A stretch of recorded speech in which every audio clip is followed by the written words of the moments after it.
নমস্কার, আমি মৌসুমি। আবারও চলে এসেছি নতুন একটা বইয়ের গল্প নিয়ে। তো আজকে এই ভিডিওটা আমি দুটো কোশ্চেন জিজ্ঞাসা করে স্টার্ট করতে চাই। So listen to this carefully, okay? তো ফার্স্ট যে কোশ্চেনটা সেটি হলো, আচ্ছা বলো তো যে তুমি যাকে বা যাদেরকে ভালোবাসো তারা কি তোমায় সত্যিই ভালোবাসে? এবং সেকেন্ড কোশ্চেনটা হলো, তুমি যাকে বা যাদের ভালোবাসো তাদেরকে কি তুমি সত্যি ভালোবাসো? তো এখন আমি জানি যে ফার্স্টের যে কোশ্চেনটা সেটার আনসার অনেকেই বলবে হ্যাঁ, আবার অনেকেই বলবে না, আবার অনেকেই ঠিক শিওর না। বাট সেকেন্ড যে কোশ্চেনটা ওটার আনসার বেশিরভাগ মানুষই বলবে যে হ্যাঁ, আমি যাদেরকে ভালোবাসি অবশ্যই আমি তাদের ভালোবাসি। বাট আমার কোশ্চেনটা হলো, সত্যি কি তাই? আজ আমি কথা দিচ্ছি যে এই গল্পর শুরুতে আমি যে এই কোশ্চেন দুটো জিজ্ঞাসা করলাম তোমায়, এই গল্পর শেষে তুমি নিজেকে এই কোশ্চেন দুটো জিজ্ঞাসা করবে এবং তার আনসারও তুমি নিজেই পেয়ে যাবে। তো আজকে কথা হবে হোয়াট ইজ ট্রু লাভ, সত্যিকারের ভালোবাসা কি, আমরা কিভাবে সত্যিকারের ভালোবাসা খুঁজে পাবো এবং সত্যিকারের ভালোবাসা খুঁজে পাওয়া কেন গুরুত্বপূর্ণ। তাহলে চলো ভিডিওটি স্টার্ট করা যাক। ভিডিও স্টার্ট করার আগে আমি বলে রাখতে চাই যে আজকে যে ভিডিওটা শুধুমাত্র গার্লফ্রেন্ড বয়ফ্রেন্ডের ভালোবাসা নিয়ে কথা হবে না। আমরা অ্যাজ আ হিউম্যান আমরা যে সমস্ত রিলেশনশিপে জড়াই, যেমন মা বাবা, ভাই বোন, বন্ধুবান্ধব, এই সমস্ত রিলেশনশিপ নিয়ে কথা হবে। তাহলে অবশ্যই ভিডিও লাস্ট পর্যন্ত দেখো, মাঝখান থেকে পালিয়ে যাও না। তো তাহলে চলো স্টার্ট করা যাক। তো একটা ছেলে এবং একটা মেয়ে একটা সময় কোনো একটা জায়গায় একে অপরের সঙ্গে দেখা হয় এবং তারপর আস্তে আস্তে তাদের মধ্যে আলাপ গড়ে ওঠে, একে অপরের ফোন নম্বর নেওয়া হয়, তারপর দেখা করা, এই যে সমস্ত ঘটে আর কি। তারপর আস্তে আস্তে বন্ধুত্ব, এবং বন্ধুত্ব থেকে একে অপরের সঙ্গে একটা আলাদা রিলেশনশিপে চলে যায়। এবার দুজন দুজনকে অনেক দিন ধরে ডেট করতে থাকে। এবার ডেট করছে এবার এই যে ছেলেটি, সেই ছেলেটি না ভীষণ কোশ্চেন করে, সব বিষয়েই কোশ্চেন করে এবং তার আনসার জানার জন্য ভীষণই কিউরিয়াস, সব কোশ্চেনের আনসার জানার জন্য। তো এরকমই কোনো একটা দিন ডেটিং করছে, তো এই ছেলেটি মেয়েটিকে একটা কোশ্চেন জিজ্ঞেস করে। কোশ্চেনটি হলো, আচ্ছা এই যে বলো যে তুমি আমাকে ভালোবাসো, তুমি কি রিজনটা বলতে পারবে কেন তুমি আমায় ভালোবাসো?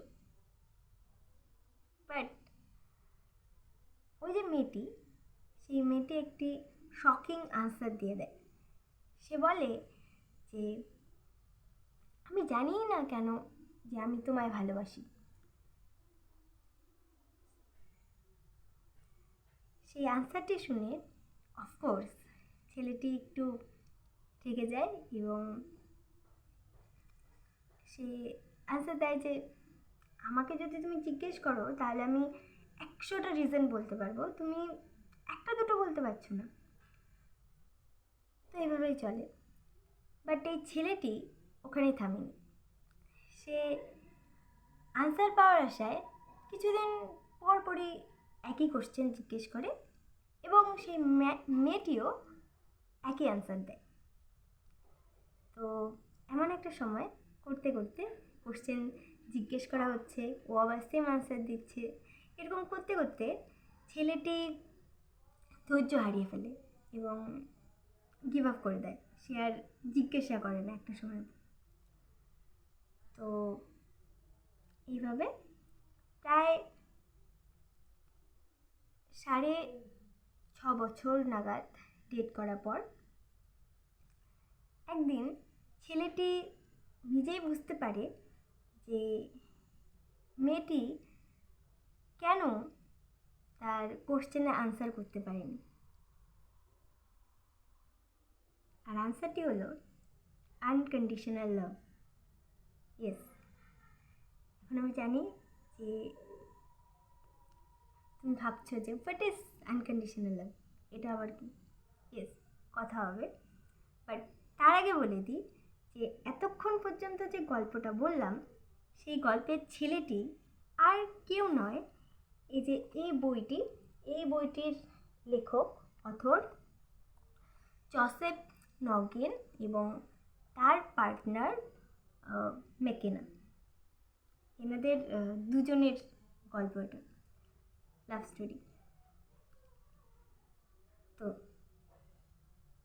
এখন what is unconditional love? Unconditional love হলো এমন একটা ভালোবাসা যেখানে কোনো স্বার্থ থাকে না, নিঃস্বার্থ, নিঃশর্ত, যেখানে নোংরামি থাকে না।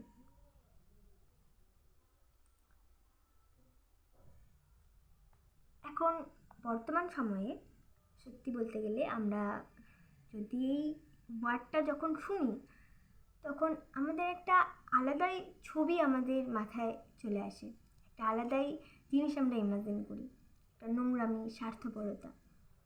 বাট আনকন্ডিশনাল লাভ কিন্তু সেরকম নয়। এই ভালোবাসায় কোনো স্বার্থ থাকে না, কোনো শর্ত থাকে না, ভালোবাসার কোনো রিজন থাকে না। বলতে গেলে এক্সটার্নাল কোনো রিজনের প্রয়োজন হয় না ভালোবাসার জন্য কাউকে। আপনারা লক্ষ্য করলে দেখবেন যে আপনাদের ছোট ছোট ছেলেমেয়েরা বা আপনাদের যে ছেলেমেয়েরা রয়েছে, আপনারা তাদের কাছে ততক্ষণ পর্যন্তই ভালো যতক্ষণ পর্যন্ত আপনি তাদের সমস্ত আবদার পূরণ করতে পারছেন। হ্যাঁ, সবাই হয় না, বাট বেশিরভাগ ক্ষেত্রে কিন্তু তাই। বন্ধু বান্ধব আমাদের জীবনে প্রত্যেকেরই থাকে, বন্ধু বান্ধব, আত্মীয়। যখন স্বার্থ আছে তখন তারা আছে, যখন স্বার্থ শেষ তখন শেষ। তাদেরকে ভালো সময় মনে হয় যেন তারা আমাদের সব থেকে কাছের মানুষ, খুব ভালো বন্ধু, ভীষণ ভালোবাসে। বাট স্বার্থ ফুরিয়ে গেলে, কিছু দিতে না পারলেই তাদের আসল রূপটা ভেসে আসে।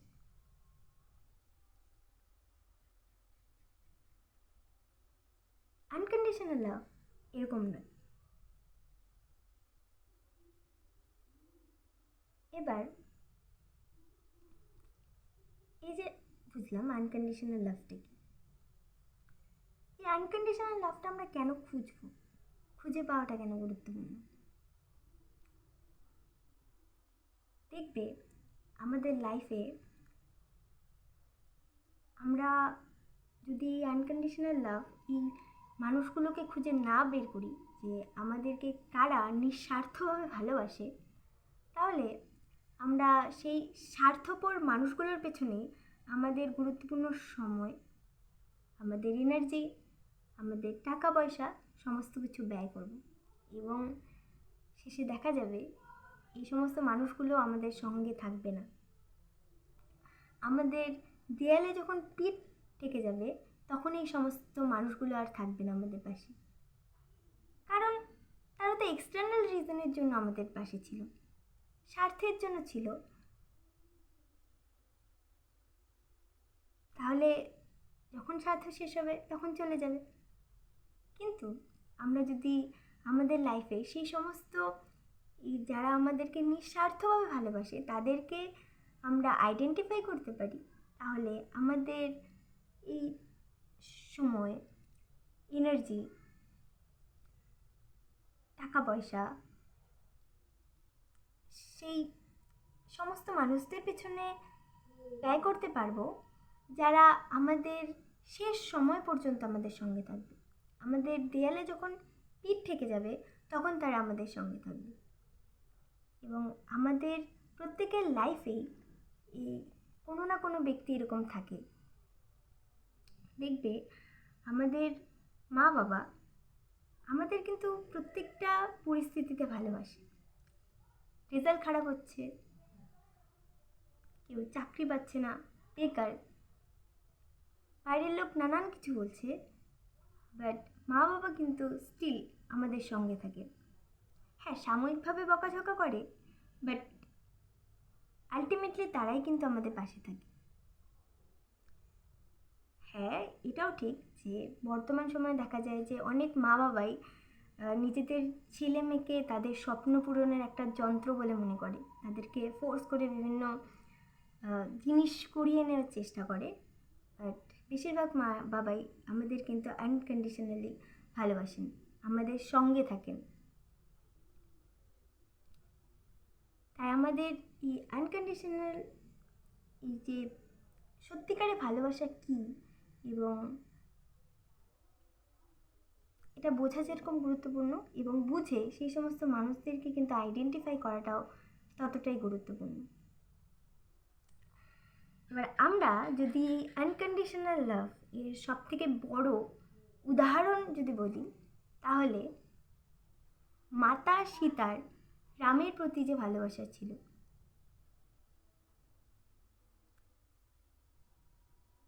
প্রভু রামের প্রতি যে ভালোবাসা ছিল, ভক্ত হনুমানের তার প্রভু রামের প্রতি যে ভালোবাসা ছিল, এবং লক্ষণ এবং ভরতের তার দাদা রামের প্রতি যে ভালোবাসা ছিল, এটা সবথেকে বড় উদাহরণ আনকন্ডিশনাল লাভের।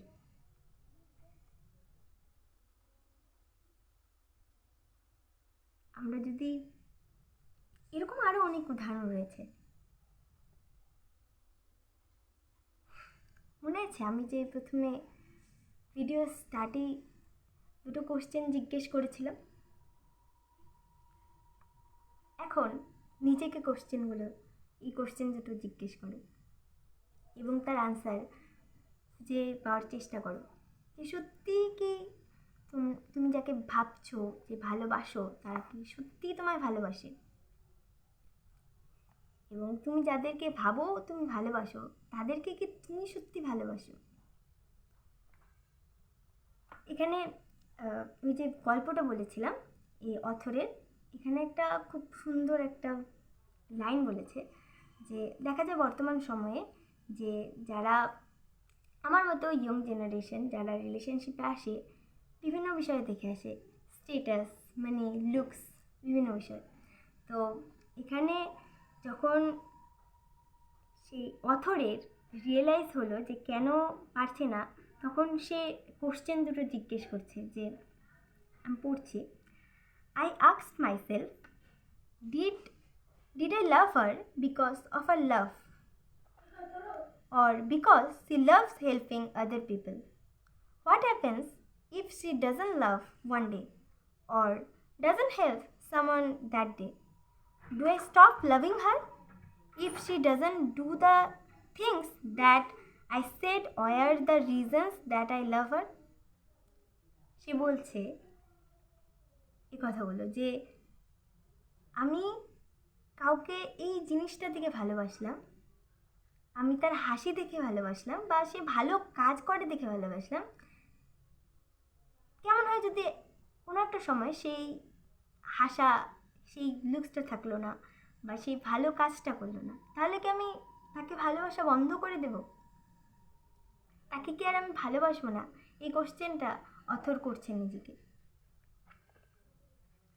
তারপরে তিনি বলছেন, in that moment I had the awe-inspiring insight that McKenna could not list of reasons of why she loved me because her love for me was unconditional.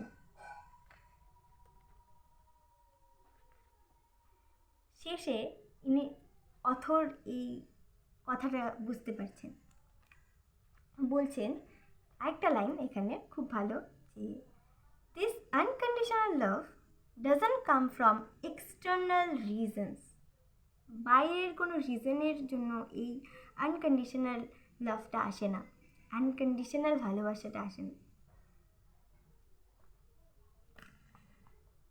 তো অবশ্যই আমি বলবো যে নিজেকে কোশ্চেন করো এবং খুঁজে বের করো এবং সেই সমস্ত মানুষদের পেছনে তোমার মূল্যবান সময়টুকু ব্যয় করো।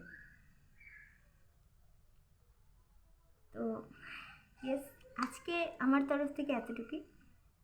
অবশ্যই জানিও যে কেমন লাগলো এবং অবশ্যই এটাও জানিও যে তোমাদের জীবনের সেই সমস্ত মানুষগুলো কারা, যারা তোমাকে নিঃস্বার্থভাবে ভালোবাসে, নিঃস্বার্থভাবে তোমার পাশে থাকে।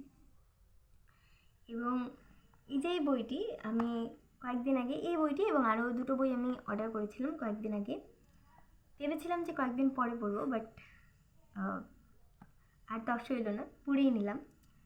এবং এই বইটা কিন্তু ভীষণই ইন্টারেস্টিং এবং পরের ভিডিওতে আমি আলোচনা করব যে এই বই থেকে আমি কি ভেবেছিলাম এবং কি জানতে পেরেছি, কি এক্সপেক্ট করেছিলাম এই বইটি থেকে, এবং তারপরের মুহূর্তে বইটির ভেতরে যখন দেখলাম কি রয়েছে। তো ইয়েস, আজকের মতো এতটুকুই। ভালো লাগলে অবশ্যই লাইক করো। Thank you.